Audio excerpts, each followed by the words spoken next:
지난 19일 기독신문 국민일보를 보면 우리 국민의 5분의 1이 개신교도다 하는 기사를 읽어봤습니다. 우리 국민일보는 그랬지만은 우리 기독신문에는 젊은 세대 종교 이탈이 심각하다 하는 제목으로 같은 기사였지만은 조금 다른 각도로 그렇게 기록한 것을 읽어보았습니다. 우리나라에 그 국민이 5천만이 넘었는데 기독교, 우리 개신교, 천주교를 빼고 개신교의 인구가 967만 명이라 967만 6천 명이라 하는 뉴스였습니다. 그리고 종교를 가지고 있다 하는 종교 인구가 2155만 4천 명. 나는 종교가 없습니다. 무종교 인구가 56.1%였답니다. 심각한 것은 86년 이후로 종교를 가진 인구보다 나는 종교가 없습니다 하는 인구가 이제 더 많아졌다 하는 것이 문제로 그렇게 기록이 됐습니다. 불교는 1,000만 명이 넘어가는데 이제 푹 줄어서 800만 정도로, 천주교는 한 300만 정도로 푹 줄어버렸어요.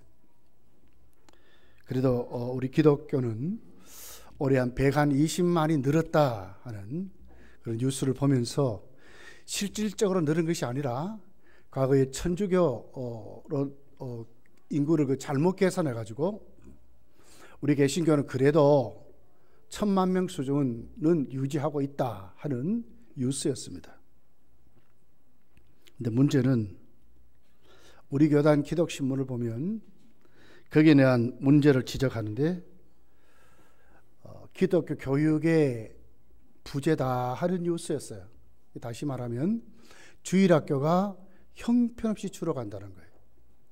그러니까 대중적으로 전체 인구로 보면 안 줄은 것 같지만 20대 이후로 아주 심각하게 아주 믿지 않는 그런 아이들이 훨씬 많다는 거예요.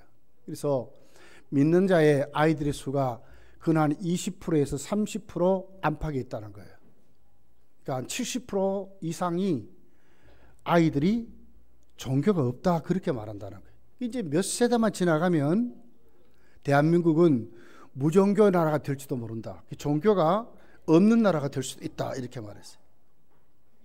그러면서 교회마다 주일학교의 숫자가 진짜 줄어간다는 거예요. 이것이 심각한 통계로 그렇게 기록한 것을 읽어보았습니다. 여러분, 그런 중에도 오늘 우리 교회는 그래도 유치부가 또 유초등부가 중고등부가 수료하는 아이들이 하나님께 영광을 돌린다는데 참으로 감사하고 저들의 생명이 얼마나 소중한가, 또 지금 우리에게 다니고 있는 주일학교의 아이들의 그 믿음이 얼마나 소중한가. 지적하는 문제가 뭐냐면 교육이 없다는 거예요. 말씀에 교육이 없다. 지금까지 이제 우리가 이제 각성해가지고 전에는 무슨 프로그램이다 전부 이런 중서로 행사 위주로 했지만 와보니까 이렇게 됐다는 거예요. 그럼 어떻게 다시 살아나야 되냐? 다시 말씀으로 돌아가자. 주일 성수부터 똑바로 가르치고, 기도 생활 똑바로 가르치고, 헌금 생활 똑바로 가르치고, 전도 생활 똑바로 가르치고, 봉사하는 생활을 진짜로 말씀 안에 똑바로 가르치자는 거예요. 이 말씀 교육이 부재다. 말씀이 없어서 그러니까 이제는 말씀으로 돌아가자. 한 아이를 기도원의 300용사 같이 키우자 하는 그런 기사를 읽어보았습니다. 여러분 어땠습니까? 여러분은 어떻게 생각합니까? 앞으로 한국교회, 아니 우리 교회부터 어저께 우리 아이들에게 축하 행사의 프로그램을 맡겨보니까 참 잘해요. 근데 숫자를 보니까 푹 줄었어요. 진짜 잘해요. 근데 숫자가 푹 줄었어요. 그걸 보면서 참 안타깝다 하는 그런 마음을 가져볼 때가 있었습니다. 여러분, 오늘 본문을 보면 오늘 우리 인생길에 정말 우리가 말씀 붙잡고 살아야 될 정말 신앙인이 어떻게 회복이 되고 이 세상을 어떤 믿음으로 우리가 살아야 할까? 특별히 우리 졸업하는 우리 아이들이 무엇을 붙잡고 살아야 하느냐 하는 거죠. 그래서 오늘 저는 동행하는 주님이라는 말씀을 생각해 보았습니다. 오늘 13절, 14절에 엠마오로 내려가는 두 제자가 있습니다. 그날에 그랬어요. 그들 중 둘이 예루살렘에서 25리 되는 엠마오라 하는 마을로 갔다. 9번역에 보면 내려갔다 이렇게 말했어요. 왜 내려갔느냐? 14절에 보니까 모든 일이 된 일을 서로 이야기했다. 그래서 그 이야기의 내용이 그들을 아주 실망시키는, 정말 절망하는 그런 내용들로 이야기했다는 거죠. 17절부터 보면 거기에 대해 자세한 내용이 나와 있습니다. 무엇을 말합니까? 그들은 그래도 예수님을 따라다니면서 비전을 가졌다는 거예요. 우리가 이렇게 살아야 되겠구나, 이분을 따라다니면 되겠구나 하는 비전이 있었다는 거예요. 꿈이 있었지, 꿈이. 그런데 17절부터 보면 슬픈 빛을 띠고 내려갑니다. 그러며 서로 얘기합니다. 그래서 이제 옆에 주님이 서서 가지고 찾아오신 주님이 묻죠. 왜 당신들 슬퍼하고 왜 그런 말 하느냐? 그런데 예수님을 알지를 못해요. 19절에 보면 무슨 일이라 이르되 나사렛 예수의 일이니 그는 하나님과 모든 백성 앞에서 말과 일에 능하신 선지자라. 그러니까 예수님에 대한 그들이 갖고 있었던 기독론은 어떤 논이었어요? 선지자였다 하는 거예요. 말과 행동에 능한, 그러니까 말씀을 증명하고 행동으로 보여준 선지자였다 이렇게 말하죠. 19절에 20절에 가서 보면 십자가에 그렇지만 못 박혀 죽었다. 우리는 그래서 21절 우리는 이 사람이 이스라엘을 속량할 자라고 바랐노라. 그러니까 우리는 우리가 바라는 예수에 대한 그 목표가 십자가에 죽어줌으로 말미암아 다 깨트려졌다. 희망이 사라졌다. 비전이 없어졌다. 이렇게 말하는 거예요. 여러분, 요즘 아이들에게 너 커서 뭐가 되냐? 이렇게 한번 물어보십시오. 뭐라 하는가? 옛날엔 그래도 뭐 대통령, 과학자, 뭐 선생님, 법관, 의사 뭐 이런 게 있어요. 근데 한번 요즘 한번 물어보십시오. 뭐가 되고 싶은가? 전혀 그거 다 없어져 버렸어요. 큰 꿈이 없어요. 왜 이렇게 됐을까? 봐야 되는 비전, 목표가 없어 그래요. 뭔가 주지를 못해서 그래요. 우리 정말 예수를 믿는 그 이유와 목적이 정말 교리적으로, 구원론적으로 확실히 세워지면 안 믿을 수가 없죠. 예수님 안에 안 살 수가 없죠. 죄가 깨달아지고 죄사함 받아야 천국 가는 걸 믿게 되고, 왜 이 세상이 왜 이렇게 우리가 고생하고 슬퍼하는가, 왜 이렇게 고난 속에 사는가, 환난 속에 사느냐, 이것은 이유가 뭐냐, 이 죄 때문에 그렇다는, 이 죄라는 개념이 확실하게 깨달아지면 안 믿을 수가 없거든요. 예수님이 아니면 해결이 안 되잖아요. 안 믿을 수가 없어요. 천국이 있음을 확실히 믿는다면 천국 가면 어떻게 살죠? 행한대로 받고 삽니다. 이 세상에서 우리가 섬기는 삶을 심는 것을 먹고 살아요. 그러면 나에게 주어지는 기회를 우리가 선하게 활용해서 헌신하고 심으려고 하겠죠. 근데 이 구원론이 확실히 세워지지 아니하니까 비전이 없어져 버렸어요. 예수를 믿는 목적이 없어요. 섬김이 없어져 버렸어요. 헌신이 없어져 버렸어요. 충성이 없어져 버리기 시작했어요. 요즘 아이들이 왜 교회를 안 다니는가? 왜 주일학교를 나오다 그냥 빨리 끝나고 그냥 뭐 이러고만 있는가? 그 이유가 뭘까요? 그들에게 보여주는 정말 성경이 말하는 성경이 없어 그렇거든요. 자, 왜 이들이 내려가는 인생이 됐을까? 왜 이들이 목표가 없는, 비전이 없는, 꿈도 다 잃어버리는 절망, 슬픈 빛을 띠고 이렇게 됐을까? 우리는 이 사람이, 그러니까 자기들이 바랐던 것이죠. 그죠? 자기들이 깨달았던 거예요. 자기들이 가지고 있는 거예요. 근데 이게 이제 없어져. 예수는 십자가에 죽었다고 말이죠. 자, 바른 믿음이 없으니까, 바른 하나님의 우리를 구원한 계획을 모르니까 지금 이러거든요. 주님이 십자가에 죽으셔야 되잖아요. 그게 성경이잖아요. 우리를 대속해서 십자가에 고난을 받고 죽어야 이게 맞잖아요. 그런데 맞게 지금 돌아가는데도 불구하고 나와 다른 거예요. 나와. 내가 바라는 것, 내가 기대하는, 내가 믿는 것과는 다르게 돼버린 거예요. 왜 그래요? 말씀 안에 세워지지 못하니까 그래요. 자기 기대 심리죠. 그죠? 하나 교회 다니면 나 이렇게 될 것이다. 뭐 이런 거예요. 자기 바람이에요.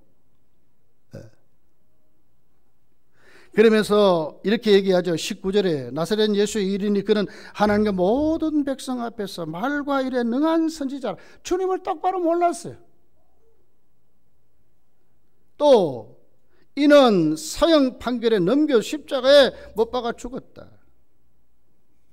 22절서부터 보면 근데 어떤 여인들이 3일 후에 예수님 무덤에 갔다가 살아났다 하는 천사의 얘기를 들었는데 보지는 못했다고 하더라. 그러면서 그때 일어난 수많은 얘기를 들었지만 부활의 증인들이 말하는 그 말씀을 들었지만 왜 못 믿습니까? 자기들이 갖고 있는 신앙 때문에 못 믿는 거예요. 우리가 바르게 가르치지 못하면 주일학교가 이렇게 아이들이 돼요. 내가 교회를 다니지만 교리적으로 똑바로 세워지지 못하면 우리 이래요. 날마다 내 식으로 예수를 믿는 거예요. 예수님 부활했다고 하는데도 못 믿는 거예요. 왜? 어떻게 사람이 죽었다가 살아납니까? 이건 상식이죠. 여러분 사람이 죽었다가 살아날 수 있습니까? 아무리 이성적으로 해석해보고 아무리 거기에다가 뭐 유전공학을 대입해가지고 뭐 다 해도 이미 죽은 자는 못 살아나는 거예요. 이건 상식이죠. 과학이 말하는 원리죠. 그런데 성경이 지금 뭐라고 합니까? 예수님 지금 뭐라고 지적하죠? 25절에 이르시되 미련하다 그랬어요. 미련하다. 왜 미련하다고 말합니까? 이 과학에 안 맞아서 미련하다고 하는 겁니까? 우리 이성에 안 맞아서 미련하다고 하는 겁니까? 아니죠. 여기서 예수님이 말씀하신 미련하다고 하는 이 말씀은 뭐에 근거해서 말해요? 하나님의 초자연적인 역사에 근거하는 거예요. 신앙에 근거해서 하는 거예요. 하나님의 전능하심에 눈을 뜨지 못하고 하나님의 권능에 눈을 뜨지 못하고 그냥 흘러가는 대로 상식적으로 교회에 다니면 이렇게 돼요. 분위기를 따지고 무슨 인간관계 이 정도만 생각해요. 여러분 신앙은요 하나님의 오묘한 섭리가 있어요. 때로는 하나님이 우리를 아주 밟아서 아주 낮출 때도 있어요. 때로는 아주 띄워가지고 정말 하나님의 살아계심을 보여줄 때도 있어요. 그 모든 것이 하나님이 우리를 다루시는 방법이죠. 하나님의 사랑을 가르치려고 하시고 하나님을 의지하도록 하기 위한 하나님의 방법들이에요. 여기에 우리가 눈을 뜨지 못하면 항상 우리는 뭐예요? 우리 수준으로 생각해요. 자꾸 미련해지는 거예요. 미련해지는 거예요. 전혀 말씀이 없는 하나의 상식적인 신앙생활을 하게 되는 거예요. 자 보십시오. 예수님 뭐라 그러죠? 선지자들의 말한 모든 것을 마음에 더듬이는 자. 그럼 어느 자리로 돌아가야 될까 우리가? 자, 우리는 세상을 살면서 사람은 완벽할 수 없어요. 그렇기 때문에 여러분 사람 인자 쓰면 어떻게 돼요? 막대기 두 개가 하나가 딱 큰 막대기는 받치져요. 도움을 받고 함께 동행하는 삶을 살지 아니하면 인간은 외롭고 고독에 살 수밖에 없어요. 그런 존재로 우리를 지었어요. 에덴 동산부터 하나님이 아담을 창조한 다음에 복이 좀 안 좋았어요. 그래서 돕는 배필을 지었어요. 그렇게 해서 특출한 다른 존재를 지은 것이 아니라 아담의 갈비뼈를 빼가지고 지었거든요. 그러니까 둘이 하나가 돼야 온전하다 그 말이죠. 도움을 받고 동행하는 삶을 살아야 인간은 온전해질 수 있는 거예요. 그럼 누구와 동행해야 되냐 그 말이죠. 우리가 누구와 이 세상을 어떻게 해야 되겠나 그 말이죠. 성경은 오늘 우리 이것을 지금 말하는 거예요. 자, 비전을 잃어버렸습니다. 절망합니다. 슬픈 기적을 띱니다. 믿지 못할 정도가 됐습니다. 투덜투덜됩니다. 불평합니다. 원망합니다. 이들에게 치료약이 무엇이었을까요? 예수님의 동행하심이었다는 거예요. 주님 찾아오셨어요. 우리 이거 믿으셔야 돼. 사랑하는 우리 주일학교 학생들이요, 여러분의 일생을 여러분이 살아가면서 여러분이 반드시 붙잡아야 될 분이 누굽니까? 여러분의 삶의 동행자가 누굽니까? 예수 그리스도이심을 잊어먹지 말아야 돼요. 주님이 이들을 살려주시는 거예요. 찾아왔습니다. 그리고는 예수님이 그들을 만나게 됩니다. 26절에 보면 그리스도가 이런 고난을 받고 자기 영광에 들어가야 할 것을 아느냐 아니냐 하시고, 이제 그리스도가 누구냐 하는 것으로 시작하는 거예요. 예수께서 오셔서 그들의 눈을 여십니다. 예수님 옆에 서신지도 몰라요. 왜 그래요? 눈이 가려워져서 몰랐다고 그랬어요. 예수님이 옆에 서서 눈을 여십니다. 어떤 방법으로 눈을 엽니까? 말씀을 잘 풀어서 눈을 열게 됩니다. 주일 학생들이요, 여러분이 붙잡아야 될 것이 뭐라고요? 여러분의 동행하는 삶의 참 동행자를 어떻게 만나서 여러분이 풀고 살아야 될까요? 하나님의 말씀을 잘 풀어서 먹어야 된다는 거예요. 말씀을 잘 풀어 먹는 겁니다. 하나님 성경 66권이 다 하나님의 말씀이지요. 그러나 이 말씀이 오늘 나에게 잘 풀려서 내가 양식으로 먹어야 된다는 거예요. 잘 풀어서 먹을 때에 무엇이 열립니까? 눈이 열리는 거예요. 어떤 눈이에요? 영적인 눈이 열리는 거예요. 무슨 얘기를 듣고 무슨 방법으로 살아갑니까? 여러분, 우리가 아무리 수천 명 지구촌에 이 70억이 모여 아무리 어른하고 떠들어 거기에는 영생이 일어날 수가 없어요. 참 길, 참 생명의 길, 우리 인생길을 똑바로 진단하고 우리가 이 세상을 똑바로 살아가는 방법이 어디 있습니까? 하나님의 말씀이 나에게 잘 풀어서 먹여질 때에, 그냥 말씀이 아니라니, 잘 풀어서 먹여질 때에 내가 눈이 떠서 열려지는 거예요. 예수님이 누구신지, 나에게 힘이 어디서 오는지를 알게 되는 거예요. 사람의 위로도 필요하지요. 친구도 필요하지요. 얼마 값입니까? 여러분, 친구가 여러분 얼마 값입니까? 몇 시간 만나서 헤어지면 아무것도 안 해요. 그런데 오늘 내 심령에, 내 삶에, 내가 오늘 추구하는 내 모든 가치와 목표 안에 결코 변치 않는 분이 누구십니까? 주님이에요. 주님 만나셔야 돼요. 어떻게 만나요? 말씀을 잘 풀어 먹으면서 만나야 된다니까요. 여기에 눈이 열리는 거예요. 우리 아이들이 정말 비전 있는 아이들, 우리 아이들이 정말 이 세상을 보람있게 행복하게 정말 그렇게 살려면 여러분, 돈 많이 벌어라, 그것으로 끝나면 안 돼요. 왜 우리가 돈을 벌어야 하는지, 왜 우리가 공부를 많이 해야 되는지, 왜 우리가 이곳에 내가 여기에 서 있는지 이유와 목적을 알 때 그 아이가 똑바로 성장하게 되는 거예요. 내가 왜 공부를 잘해야 됩니까? 내가 오늘 왜 이 자리에 서 있습니까? 내가 오늘 여기 왜 왔습니까? 이유가 뭡니까?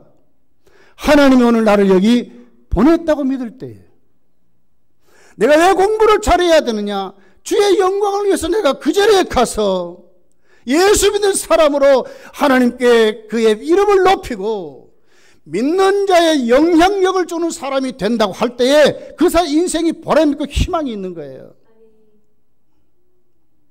말씀을 잘 풀어서 먹여야 하는 것입니다. 그럴 때 그 아이들이 진짜 예수님과 동행하는 삶을 살 수 있는 거예요. 너무 지금 우리가요, 많은 다른 것을 자꾸 보여주고 있어요. 예. 여러분 예수님 만나게 하기를, 여러분도 예수님 만나시고 예수님을 통해서 여러분 영적인 눈이 열리시고 뚜렷한 비전이 있는 그런 믿음으로 살아가게 되시기를 예수님 축복합니다. 자, 31절 32절 한번 읽어볼까요? 자, 읽어봅니다. 시작. 그들의 눈이 밝아져 그인 줄 알아보더니 예수는 그에게 보이지 아니하는지라. 그들이 서로 말하되 길에서 우리에게 말씀하시고 우리에게 성경을 풀어주실 때에 우리 속에서 마음이 뜨겁지 아니하다. 뭐가 됐습니까? 슬픔이 변하여 어떻게 됐어요? 마음이 뜨거워졌대요. 슬픈 기색을 띠고 엠마오로 투덜거리며 이야기하며 가는 그들이 이제 바뀌는 거예요. 어떻게 바뀌었어요? 그들의 마음이 뜨거워졌습니다. 그리고 어디로 올라갑니까? 예루살렘으로 제자들과 함께 살아가려고 올라갑니다. 믿는 자의 반열에 세워져 살려고 합니다. 어떻게 시작이 됐습니까? 성경을 풀어주실 때에, 하나님 말씀을 풀어먹을 때에 이루어지는 거예요. 그 말씀이 누구를 말합니까? 자, 보십시오. 이 30절. 그들과 함께 음식 자실 떡을 어떻게 해요? 가지사 축사하시고 떼어 그들에게 주시. 이게 성찬을 말하거든요. 성만찬을 말하는, 그냥 한 거 아니에요. 성찬은 의미가 뭡니까? 예수님의 십자가와 부활을 말하는 거 아닙니까? 예수님의 생명을 말하는 거 아닙니까? 주제가 누굽니까? 예수님이죠. 예수를 통해서 내가 죄사함을 받았습니다. 예수님을 통해서 내가 다시 부활의 생명을 얻었습니다. 내가 그로 먹고 마시고 내가 그로 더불어 살아가는 인생입니다 하는 고백이 여러분 성찬이 아닙니까? 어디에서 이루어졌어요? 여기에 지금 이루어지는 거예요. 누구가 주제예요? 그들이 주제가 아니에요. 그들의 인생이 주제가 아니라니까. 그들이 나누는 이야기가 주제가 아니라고요. 거기 주제 누구예요? 주님이셨어요. 주님. 예수로 말미암아 죄사함을 받고 예수의 부활의 생명을 얻어서 그러면 이게 일어나게 되는 거예요. 주일학교 교육도 우리의 모든 인생의 삶의 중심이 어디로 가야 되겠습니까? 주님이 주제가 됐어야 돼요. 그쪽으로 가면 돼요. 어떻게 변합니까? 말씀을 풀어 먹으셔야 돼요. 그럼 우리가 진짜 주님과 동행하는 삶을 살아가게 된다고 하는 것입니다. 여러분 구약의 모세를 보세요. 자기 비전을 갖고 살았습니다. 40대까지 왕자의 신분으로. 그리고는 이스라엘을 구원할 자로 자기가 자처했어요. 어떻게 됐어요? 왕 무너져 버렸어요. 다 무너졌어요. 절망하고 비전대로 다 무너졌어요. 근데 누가 오시죠? 그 인생이 어떻게 살아나요? 하나님이 찾아오시는 거예요. 이름이 무엇으로 와요? 여호와라고 오셨어요. 구원할 자로 오셨어요. 주제가 뭐였어요? 생명을 구원하는 겁니다. 80세의 모세가 다시 일어납니다. 무엇을 가졌기 때문에 일어납니까? 하나님의 뜻, 하나님의 계획을 가졌기 때문에 그가 일어나는 거예요. 어디에서 일어났어요? 하나님 말씀을 풀어먹을 때 일어난 거예요. 다윗도 그렇게 된 거 아닙니까? 떵떵거리던 다윗이 간음죄로 무너졌습니다. 어떻게 다시 일어났습니까? 하나님이 찾아서 나단 선지자를 통해서 회개하게 만들고 하나님의 말씀을 풀어 먹였을 때에 다윗이 일어난 거예요. 야곱을 보세요. 수단 방법 가르지 아니하고 하나님의 복만 가르치려고 했던 그 야곱 무너졌어요. 삼촌 라반의 집으로 도망갈 수밖에 없어요. 그런데 누가 찾아와 만나시오? 하나님이 베델판에 찾아와 만났어요. 그리고는 거기에 뭐가 있어요? 하나님 말씀이 풀어 먹여졌어요. 그 말씀 앞에 야곱이 꿇어 엎드리게 돼. 거기 제단을 쌓았어요. 당신이 나의 하나님이십니다. 내가 11조 생활하겠습니다. 내가 다시 이곳에 돌아와서 하나님 앞에 하나님만 섬기는 자로 내가 세워지겠습니다. 그 고백이 되게 비전이 생긴 거예요. 뚜렷한 주제가 생겨요. 인생이 살아가는 목적이 뚜렷하게 됐어요. 하나님을 위하여 하는 야곱이 된 거예요. 베드로 보세요. 지가 한다고 막 덩덩거릴 때 보십시오. 다 줄을 버렸던 나는 안 버리겠습니다. 이러고 있었단 말이에요. 근데 웬걸 조금 있다가 보니까 대만 다 굴기 전에 예수님을 3번이나 부인하고 나중에 저주까지 했잖아요. 어떻게 일어났어요? 다시 주님 찾아오셨어요. 그에게 말씀으로 잘 풀어먹였어요. 인생의 주제가 생겼어요. 비전이 생겼어요. 사람 낚는 어부가 되라 하는 주의 말씀과 비전이 그에게 또 예수님이 주제가 됐단 말이에요. 그랬더니 이가 일어난 거예요. 사랑하는 주일의 백성들이여, 오늘 이 말씀 우리의 마음으로 새기시고 여러분이 말씀 잘 배워서 영적인 눈이 잘 밝아져서 오늘 성경에 말하는 대로 여러분의 마음이 뜨거워져서 은혜 받았어. 어디로 가야 됩니까? 제자의 반열에 세워줘서 그렇게 여러분 살아가십시오.